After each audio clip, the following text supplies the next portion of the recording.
let me introduce these three amazing women leaders. She was once described by a Dutch newspaper as the Italian AOC. We started together in the European Parliament 10 years ago as freshmen, but by now she is leading the main opposition party in Italy. Young, brave, and a personification of hope. Her name is Elly Schlein.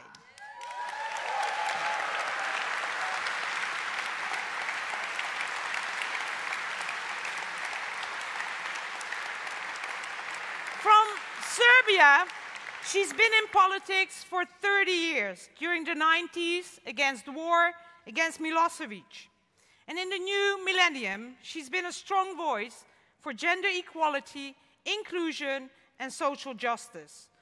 Her name is Tamara Tripic.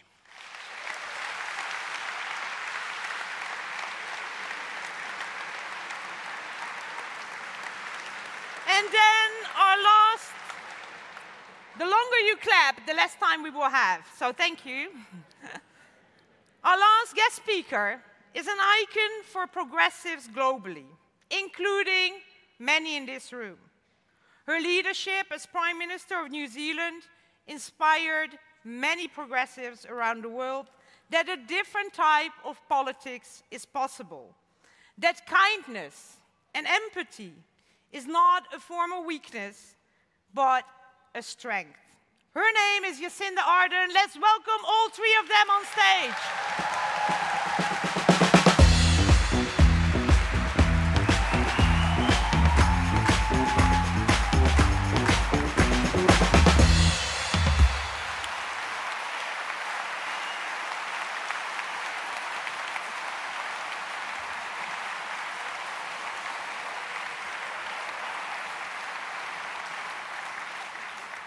So welcome to all of you. A warm welcome by the members of the Green and Labour Party.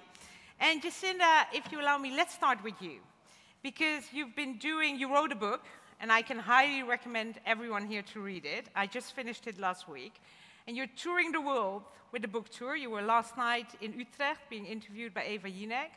But today what we see here is this is the Field Fellowship, a fellowship you founded. And perhaps you can tell the audience a bit about why you did that and what it is. Well, first of all, huda meda. Did I say that? I'm working on it. Kia ora koutou katoa, as we would say in New Zealand. Thank you for the opportunity to be here, and just want to acknowledge I've been to a few party congresses in my time. This is large, very large. Do you know, Field is really... For me, after I left office, I didn't have a particular plan for what would come next, but I remember a friend asking me what would have made a difference while you were in office. Not what would have led you to stay, but what would have made a difference while you were there.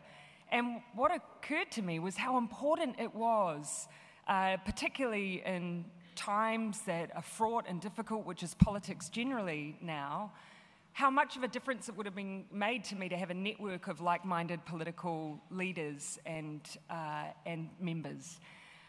And that also, alongside that, there is a very particular view on the style of leadership in politics now required if you are to succeed. And I never thought that I fitted into that mould. And I believed after 5 years in office, actually, there were voters willing to vote for an alternative model as well. So Field is a combination of those two things. It is a network for politicians who believe in empathetic leadership, but it is also a place to share ideas, policies, strategies, so that we can also demonstrate it is also, I believe, what voters are seeking from their political leaders as well. And one of the nicknames that this group of Field Fellows gave each other is the Wolf Pack. So why is that? Sure, I think so. We start with an in-person, a period of time where we're in person, where we're with one another. And then it lasts for a year where we take the opportunity to learn from others, bring in political experts to share ideas. But I think I do not underestimate the importance of, again, just that network. And in my time in office, I remember during COVID, that was the time when no leader, no prime minister or president, you couldn't have bilaterals face to face, so we all connected over the phone. And the first 10 minutes of any meeting, even if we actually had business to transact, were just spent checking in on how the human on the other end of the phone was doing. I think in this period of time that we're in, it's very easy to dehumanize one another. People in politics are very easily dehumanized. And I think if we're to change the way that we have dialogue with one another, and if we're to attract good people into politics, we need that rehumanization. I think the reason we called each other the Wolfpack was because you got to know one another and you formed that camaraderie from people having a shared experience. I'd like to see more of that in the world.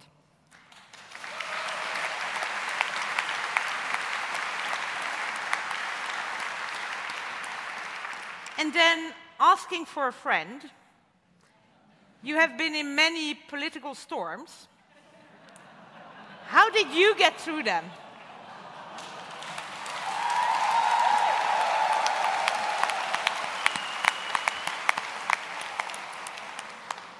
Hello, friends.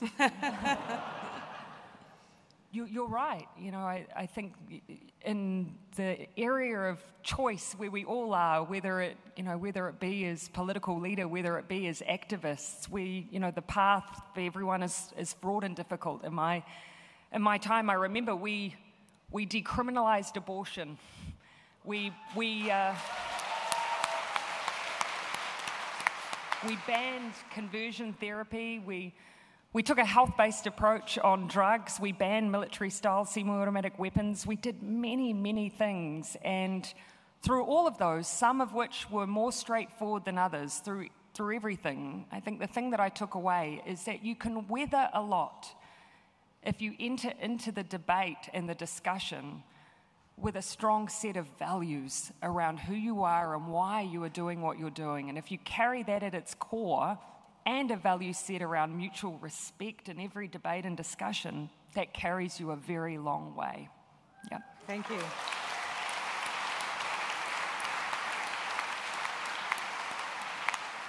And then before turning, of course, to Elly and Tamara, I think what we have also seen in the video that is coming out, is a documentary that is coming out. We just saw the video, which is the announcement of it, that your leadership is characterized by empathy and kindness. And like I said in the introduction, some people think this is a weakness. Could you explain to people here why you think this is a strength? Well, when I think about what empathetic leadership is, ultimately, it's people-centric leadership. It's about so much of what has brought all of you into this room today. It's about thinking about how we bring solutions that really address the concerns of people's everyday lives. And the alternative to empathetic leadership is blame, is othering, is not taking responsibility as politicians for actually the challenges that do exist and that we do need to resolve in this era. So empathetic leadership, in my mind, is actually taking responsibility for the role that we have as leaders to focus on the people who elected us and deliver solutions that will improve their lives. And if anyone tells you that kindness, empathy, and optimism in politics is weakness, I utterly reject that. If you have chosen to go into politics, by default, you are a resilient person. And if you are focused on the needs of others, that is one of the strongest motivations I have ever seen in politics. It will get you through many a dark day. To choose in this era of strongman leadership, kindness and empathy, that is an act of courage. That is bravery.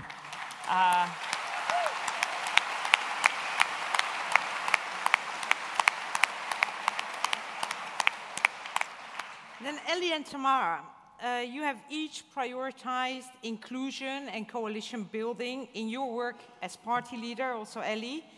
Why has that been important to you, and how is it being the female leader of the opposition in a country which is run by a far-right woman? First of all, thank you for your invitation. It's an honor and a pleasure to be here with you today. Well, let me start by answering the second question, which is easier. We usually say that there is a big difference between a female leader and a feminist leader, because it is useless to have a female prime minister that doesn't fight to improve the life of all other women of the country.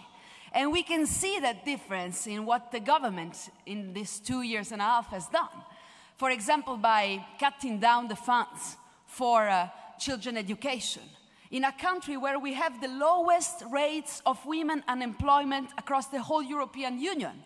And if you ask why, well, you can see what happens when you cut down the public health system. When you cut down welfare, we know what happens in Italy. All the, let's say, the unpaid care work lies on the shoulder of women. And this is why they lag behind in work and also when they want to start a new economic activity. So it's useless to have a female prime minister if she doesn't fight to improve the life conditions and work conditions of all of the women, or also if she doesn't fight for their right to choose over their body, because they are allowing anti-abortionists to get into the clinics and the hospitals to prevent women from getting an abortion according to the law.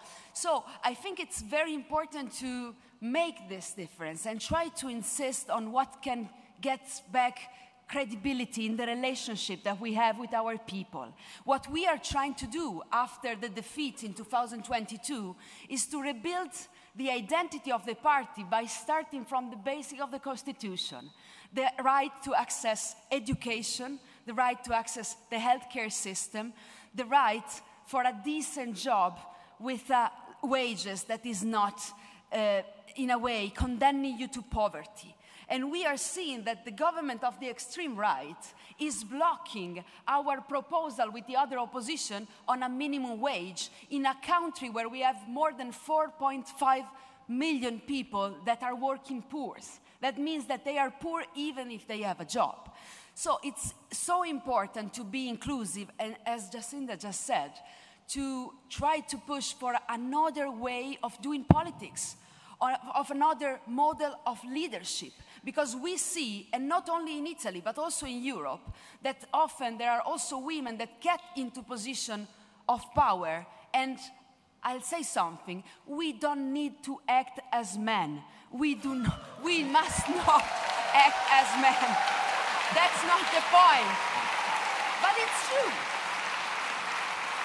How many times it happens that when we choose kindness, also some members of our own parties come and say, look, you should be more aggressive. No, because I think that in a country where 50% of the voters have stopped going to vote, I think that when they pop up the television and hear people discussing and shouting to each other, nobody's winning. They think it's just noise. So I think kindness is not only another way to build leadership, and inclusive leadership is important for democratic and progressive forces. But kindness is today something that people demand from us. To be kind and also to be alternative to the right wing. Because what happened in my country is that people could not tell the difference anymore. So I think that we can beat them. And in Italy, we are beating them in regional and local election also 2 weeks ago. But the point is, we will not beat them by running after them on their agenda. We will beat them if we build a progressive alternative which is clear on social and climate justice. That's why I'm so honored to be here and support you, Kati. That's why I'm so honored to be here and support you, because I believe deeply in what you're doing here in the Netherlands. Because it's true that putting together social and climate justice is what we need to realize, that climate change is hitting harder the poorest people of the country and the poorest people of the world. So you cannot divide these two issues. You have to fight together and to unite our fights across all our borders, because we cannot leave, and we must not leave internationalism to the extreme right nationalists. That's why I treasure to be here with such inspiring women like Tamara, like Jacinda, and like my sister Kati. tell me something about what it means being empathetic as a leader. I have to say, I was starting crying when I heard the applause that they did when you got in, because this is the support, the sisterhood between us is important as female leaders, because we know that it's much harder outside there. Thank you.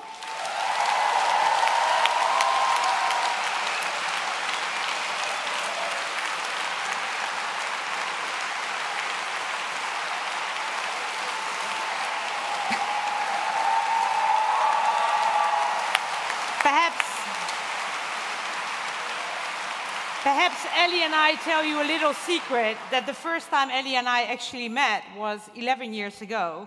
I think we were both members of the parliament for a month, or perhaps 3 weeks. And we were in Lampedusa, and I could not find a hotel room. And I knew her assistant, and she said, "Oh, my new MEP, she's fine. You can share the room with her." So that was my first encounter with Elly. And perhaps, Elly, on that, one more question. You also, like you say, this is quite unique. This is a Labour Green Congress. And I think we are the first in the world where these two parties have decided, the members have decided to merge. Now, why do you think, like you were just telling at the end, that the fight against climate change and the fight for social justice is one and the same fight? And how are you doing that in Italy? I'll give you just two quick and concrete examples. If you look at what's happening in the world, which is scary, because we see the return of wars, we see rising inequalities between countries, but also within our own countries. We have seen the pandemic and its effects, and Jacinda knows very well what was, being in charge during something so difficult and so new. But if you look at the world right now, the countries that are paying the highest price of the climate emergencies are the same countries who have contributed the least to climate change. So you see a big injustice there on which we have a responsibility to act. And at the same time, you look within our borders of our countries, it's exactly the same. You know that my country, Italy, is particularly vulnerable to climate change. We have seen terrible floods and the lack of water hitting in 2024. 150 municipalities had to put a limit to the water that citizens could use. So it's today, it's our history today. And with the floods, you have seen that everybody was hit. And everybody was hit, both poor and rich people. But the point is that rich people could anticipate the resources to rebuild, and the poorest people could not. So you can see inequalities also when the climate change hits hard in the face. That's why we need to make something. And I would like to mention, you probably have heard of him, a person that was so important for us, and unfortunately is not with us anymore, Alexander Langer, one of the founders of the European Greens, and he fought, on the 3rd of July, it will be 30 years that he's passed away. But Alexander said something very important for us. He said, the ecological conversion will happen when it becomes socially desirable. It's up to our policy to make it desirable. For example, in our country, Giorgia Meloni and her government are doing nothing about the fact that we have the highest energy bills in Europe. And you know why she's doing something? Because she is not brave enough to put an end to the great profits that a couple of energy societies are doing in our country. And this is hampering all the other enterprises and industries and families in the country. I'm doing this example because investing in clean energy and investing in energetic communities, for example, means at the same time that you're helping a family, sparing money, and at the same time cleaning the air, improving the quality of air that we are breathing. So this is why we insist we need to keep these two things together, because today it's impossible to have a progressive agenda, and also to be a progressive party without keeping together social and climate justice. Thank you.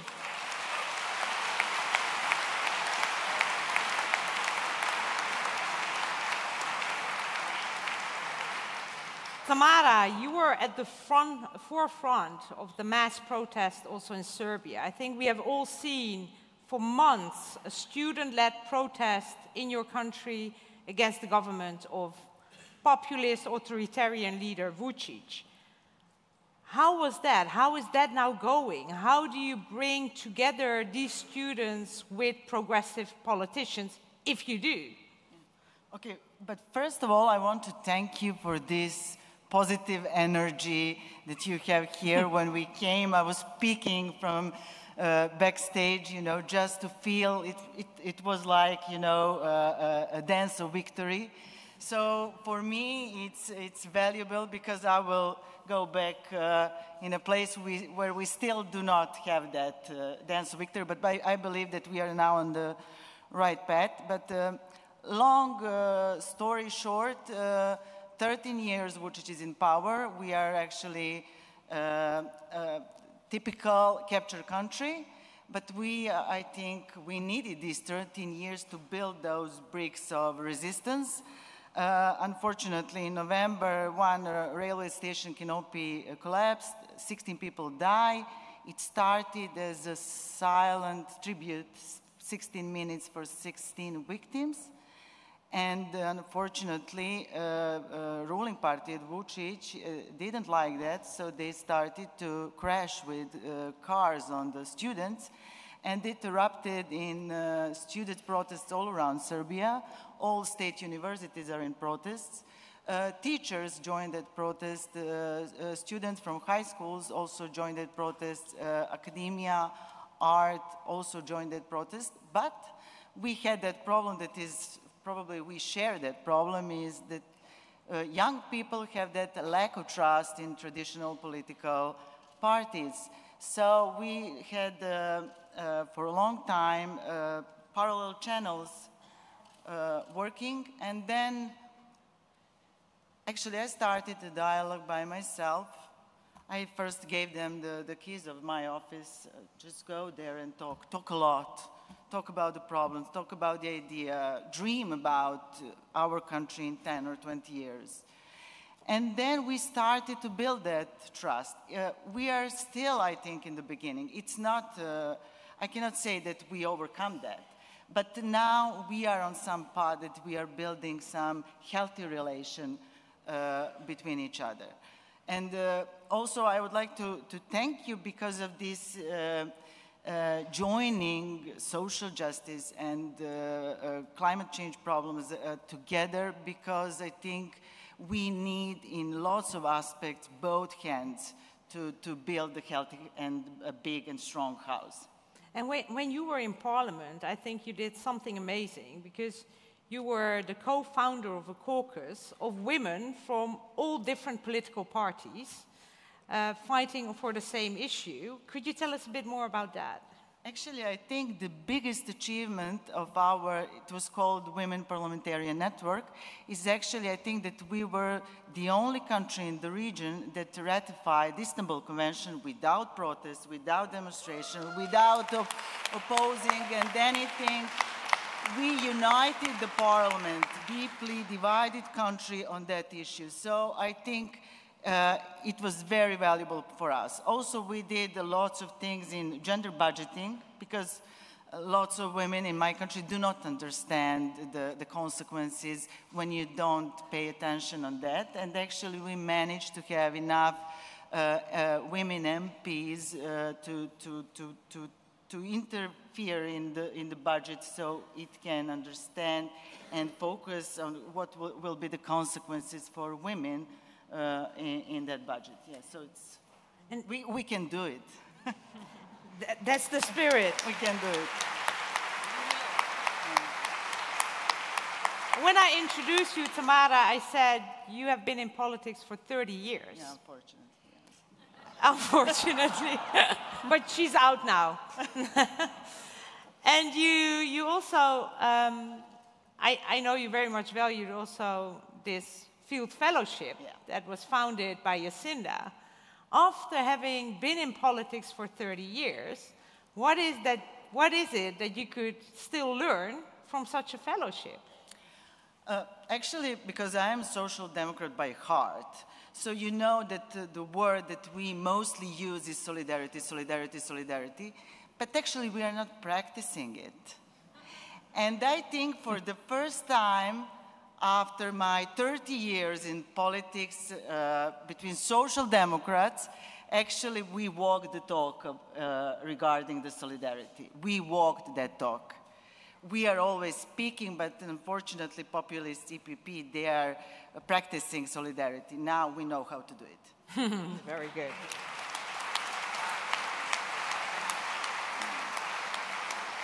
Jacinda, I don't know if this is your first time in the Netherlands? No. No? You've been here before? Yes. On holidays? Yes. Okay, good, good. We hope to see you more often.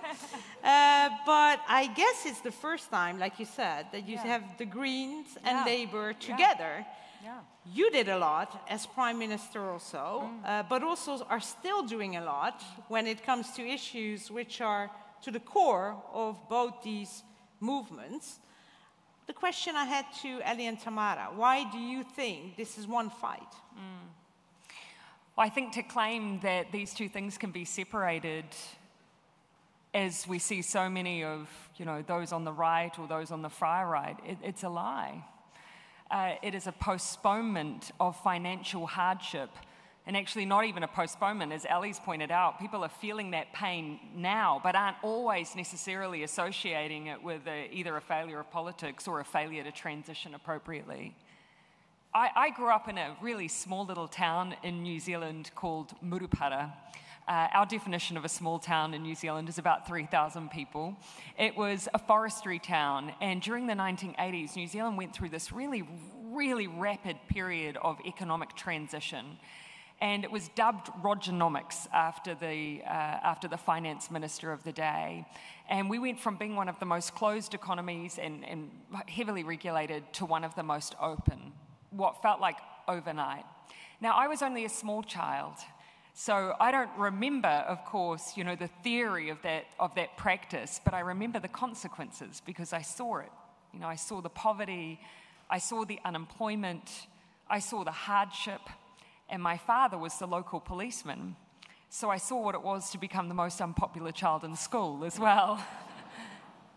I know what happens when you do not plan for the economic transitions that we have to make sometimes. And we have an opportunity, and in fact, therefore, we have the responsibility. We know we need to transition our economies. What we're not being honest about, or at least some politicians are not being honest about, is the cost of not doing so. So it is a responsible act, but it is also, and this is where I think we need to lean in a little harder, it is an opportunity. It is an opportunity by moving towards green, sustainable economies, by working with our labour movements. We have the ability to transition our workforce to high-wage, jobs that provide in the future, that provide quality of life. We have to make that, though, our policy focus and start the planning now. This is a 30 to 50-year job we need to do. So it is both a responsibility, but it is also an opportunity for which I wish you all well.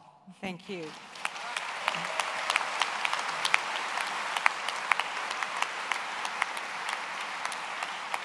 Also, I know you, I think for the last 2 years, you were also teaching at Harvard and were staying. Yes. And I've been at Harvard. Yes. Are there more people in the room? No one in the United States ever predicted that Harvard would become the heart of the resistance. Yeah, it's true. Somewhat surprising. So I don't think we need to tell you, nor Elly, nor Tamara, that at a lot of places around the world, it's a different type of politics that is winning. Yeah. It's the populists. It is the populists which are more often more popular. Now, you are engaging with progressive leaders from all around the world. How would you say today, where do we stand as progressives? Where do you see the optimism and the hope that we can cling to? Yeah. Well, the first thing I'd say is when I heard you say they are winning, immediately my thought is, what is winning in this day and age? You win an election as a populist or as a far-right party, and you roll out your agenda of fear and of blame, and then you leave your country with what? What is winning?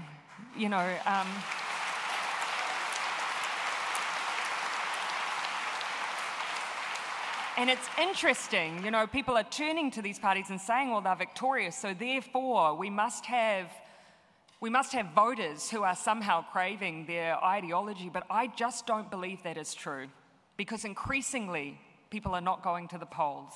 Increasingly people feel disenfranchised. The Edelman survey, which tracks people's trust in governments and institutions, not only is trust waning, grievance is increasing. And now almost half of those in their 30s and under believe that hostile acts, disinformation, the destruction of private and public property, hostile acts are justified in this period of time. And so when we look out and we think that those groups are being successful, well, actually they're just rather, I think, existing in an environment where people believe their systems aren't delivering for them anymore. I do not believe it is an endorsement of their ideology. I think it is a vote against the fact that people do not feel that their needs are being responded to. And so in that environment, what do?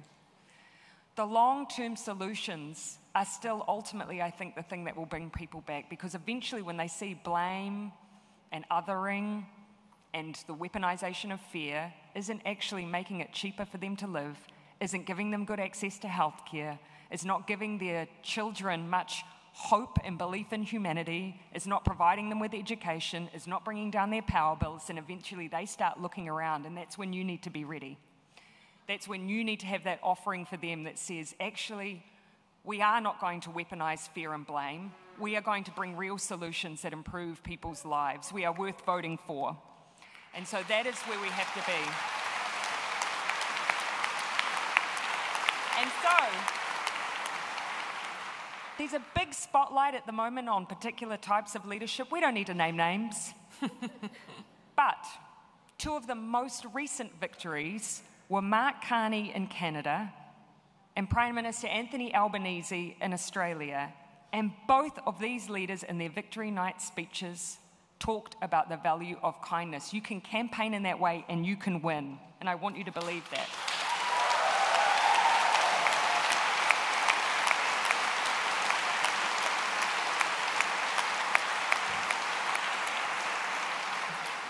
Elly and Tamara, we know when Jacinda, when you left office as Prime Minister, you said, I didn't have enough in the tank. And that's also one of the reasons you founded this fellowship, how to make sure that women in politics still have enough in the tank. Now, these two women are doing politics in a country where it's not easy, with authoritarianism, with populism. How do you keep your own tank full? Elly? I think we all saw your tank is full, so that's not an issue. Yeah, tank is full, but I have to thank you. And I'm sincere. That's the honest truth. Before being the leader of the party, before even thinking about running as the leader of the party, I had an experience in the European Parliament with Kati, with many of other friends that I see around, Judith and others. And then I became vice president of my region, Emilia-Romagna in Italy, during COVID. So on a minor scale, I knew what it was to take responsibility in a very, very difficult time for everyone. And I remember clearly watching what Jacinda was doing in New Zealand and the policies she was pushing and the empathetic leadership that she was showing to the world was so inspiring for me that I thought, then it is possible. It is possible to make it and to act. So I'm not overdoing it by saying that she and you are part of the reason why I found somewhere in the tank, the courage to say, I can run to lead, I can make it. And I think that also this experience that we are sharing with other leaders in Europe, with other female activists and leaders in Europe that are here around, is really helping. Because sometimes when you're attacked, whatever you do, whatever you say, if you're a woman in leadership, in politics, you know that you will be hit harder. Unfortunately, we live in society that are patriarchal, and there is a lot of misogyny. But the fact that we share and connect and we feel close to each other helps you a lot in not feeling alone. So this is also the message for somebody in this crowd. You're gonna be the next and you will be not alone in this. This is the message. Tamara, how is that for you? You have gone through really rough times. I was and I am still. You know, we have these ruling tabloids covered by a ruling party, you know, are peaking still and making some stories. The trunk is not full all the time. You know, sometimes you're just think it's not working, it's not going to work. But then, as I think also we spoke, you know, I will use your quote a little bit. You know, you don't have to be the loudest one to be a leader. You know, sometimes, especially in difficult times, especially when it's complicated, and in my country it's always complicated, you know, you have to be that bridge. Someone has to take on the shoulder to be the bridge, to be that missing piece. And I think we women have that rare talent, if we are interested in politics and we are social democrats, especially if we are sitting in this hall, but never mind. Yes, sometimes you have to be that missing piece, and that's why you have to find a way to refill that trunk and go for it. Just to be honest, I am very brave here, although I don't know you, and there are lots of you here, because our wolf pack is actually in the first row, so I'm not alone. Kati, can I add a very quick thing? Sure. You have a mic. We are here from 4 different countries, okay? Yes. And probably in the room we are about 20 different countries. And I'll do an experiment. One of the things that happened to me when I started being active in politics is that I went to an assembly of my party. And there was this guy coming over and asking me, well, he said, who are your parents? I mean, you're the daughter of who here around? You understand the question? And I said, my parents, my mother and father. But, you know, the question was much more than that.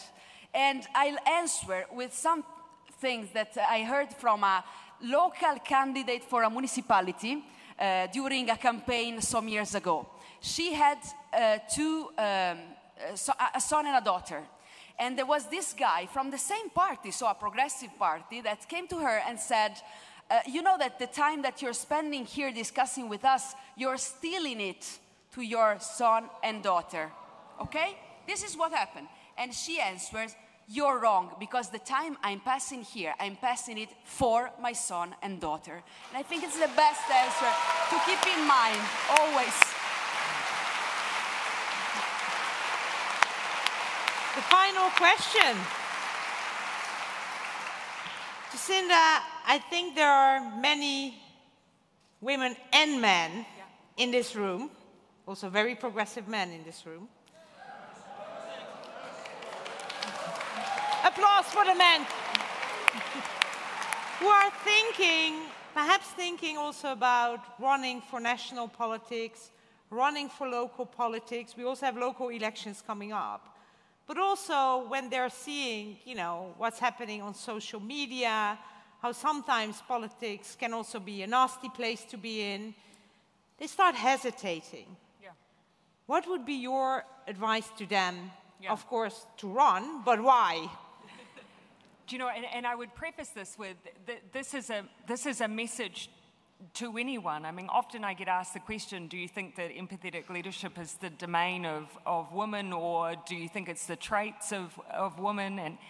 And actually, my answer is I've worked with empathetic leaders who have been both male and female, and why should we have an expectation that the character traits of being a good human should belong to just solely one gender? I support empathetic leadership across the board. So please, let's not believe that these aren't expectations we could have of every leader, So,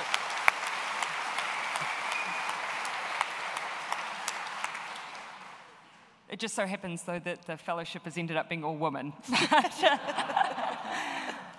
This is what I would say. You know, I think it's understandable that if you look at our current environment in politics, there's a lot about it that feels pretty off-putting. There's a reason why, when people used to ask me why I got into politics, what they were looking for was, why would someone of sane mind enter willingly into this landscape? And that means, I think, that people who might be a bit more thin-skinned, who might be on the side of worrying a bit more, or someone who might, for instance, see themselves as being pretty empathetic in the way that they wish to lead, those people might self-exclude. And I think right now you can see that that's probably happening. But right now is exactly the time when we need more of those leaders, not fewer of them. So I'm not only suggesting to you that you should put yourself out there, I'm actually asking you to. Because we need more leaders to break the mold of our assumptions on what leadership needs to be. We need more people with humility in leadership. We need more people who value the same things we teach our kids: curiosity, empathy, generosity. We need that modeled all the way to the top in leadership as well. So please, do not self-exclude in these times. In fact, model yourself after the leaders that you have here in this party congress leading you into the election. Join them. Demonstrate to voters what a new type of leadership can be. So, let me thank Elly, Tamara, Jacinda. Thank you so much. Thank you.